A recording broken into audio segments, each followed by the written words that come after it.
পৃথিবীর বিখ্যাত fashion designer, blogger ও লেখক কিরজাইডা রড্রিগুয়েজ ক্যান্সারে আক্রান্ত হয়ে মারা যাওয়ার আগে লিখে যাওয়া একটি নোট। পৃথিবীর সবচেয়ে দামি ব্র্যান্ডের গাড়িটি আমার গ্যারেজে পড়ে আছে, কিন্তু আমাকে বসে থাকতে হয় হুইল চেয়ারে। সব রকমের ডিজাইনের কাপড়, জুতো, দামি জিনিসে আমার গৃহ ভরপুর, কিন্তু আমার শরীর ঢাকা থাকে হাসপাতালে দেওয়া সামান্য একটা চাদরে। ব্যাংক ভর্তি আমার টাকা, কিন্তু সেই টাকা এখন আর আমার কোনো কাজে লাগে না।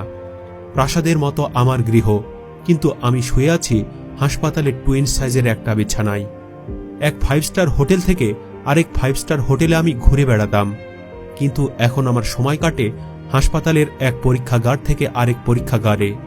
শত শত মানুষকে আমি অটোগ্রাফ দিয়েছি, আর আজ ডাক্তারের লেখা প্রেসক্রিপশনটাই আমার অটোগ্রাফ। আমার চুলের সাজের জন্য 7 জন বিউটিশিয়ান ছিল, আজ আমার মাথায় কোনো চুলই নেই। ব্যক্তিগত জেটে আমি যেখানেই খুশি সেখানেই উড়ে যেতে পারতাম, কিন্তু হাসপাতালের বারান্দায় যেতেও এখন আমার 2 জন মানুষের সাহায্য নিতে হয়। পৃথিবীব্যাপী ভরপুর নানা খাবার থাকলেও দিনে 2টো পিল আর রাতে কয়েক ফোঁটা স্যালাইন আমার খাবার।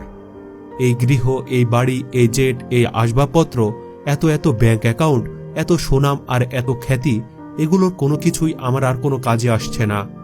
এগুলোর কোনো কিছুই আমাকে একটু আরাম দিতে পারছে না। শুধু দিতে পারছে প্রিয় কাছের কিছু মানুষের মুখ আর তাদের স্পর্শ। তাই সুস্থ ও ভালো থাকা অবস্থায় কাছের মানুষগুলোকে ভালোবাসুন। মৃত্যুর চেয়ে চরম সত্যি আর কিছু নেই। প্রিয় দর্শক, এই ভিডিওটি আপনাদের কাছে কেমন লেগেছে সেটি জানিয়ে কমেন্ট করুন।